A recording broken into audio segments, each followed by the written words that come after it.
One of the things that we immigrants suffer from is lack of relationships that we had built back home.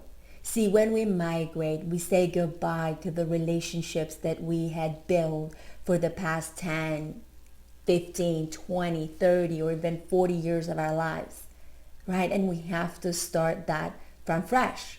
That's not an easy thing to do. But today I'm going to give you a few insights to make that a little easier for you.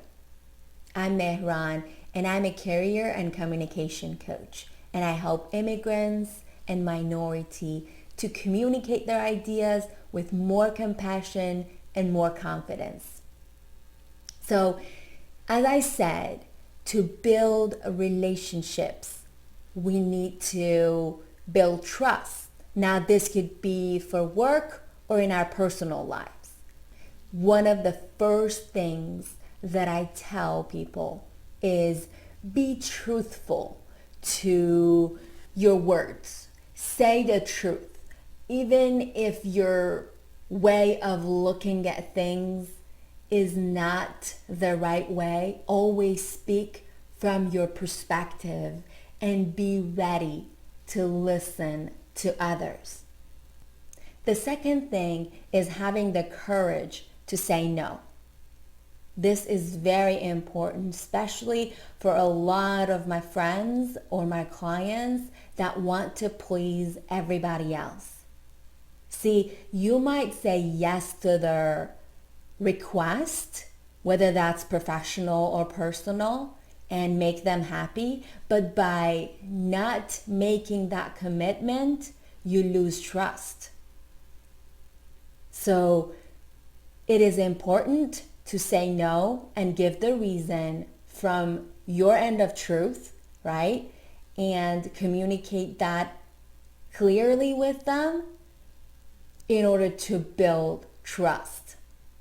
The third thing is being consistent, right? It is so hard when we see someone do something one day and their commitment falls through another day.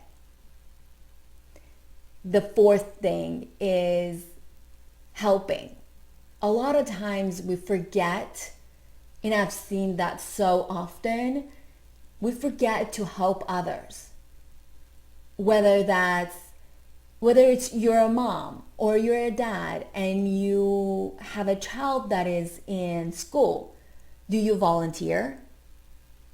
Whether at work or your community events, do you volunteer and pitch in, whether financially or your time?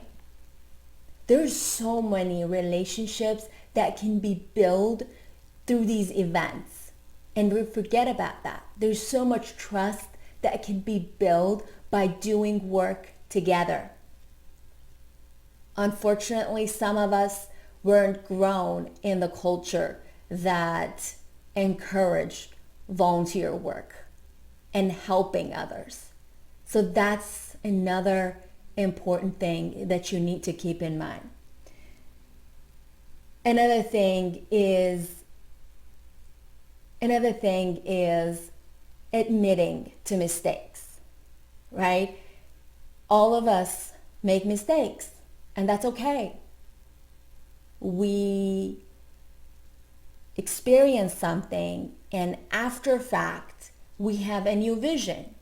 We say something, and we try to do something, and something else happens, right?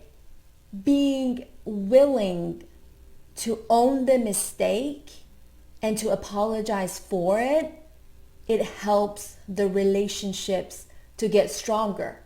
Now, I say that, but at work, make sure you don't do that too often, because it's very different when you have personal relationships or professional relationships, right? You don't have that much bandwidth at work to make mistakes. Just keep that in mind. And the most important part is always remember that trust is built gradually. So think of this jar of bean. I think I was reading a book, Dare to Lead by Brene Brown. And she said something pretty neat. She said, trust is built gradually. So I always think of it as a jar of bean, as big and hard it is to hold this. But it's like a jar of bean, right? Gradually, by doing one action at a time, by saying something that is true, by committing to something and fulfilling it, by being honest and truthful, by admitting to mistakes, by being consistent, by not gossiping about others, by being clear and caring about others and giving and supporting others, you build trust, right? But unfortunately, when you lose trust, it's fistful. If not, like pouring the beans out. So always remember that.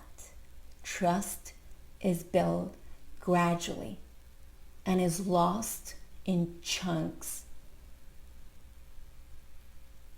I hope that gave you a new perspective of how you can build and improve your relationships, whether at work or at home. Thank you for listening, and thank you for sharing this with your friends. Take good care.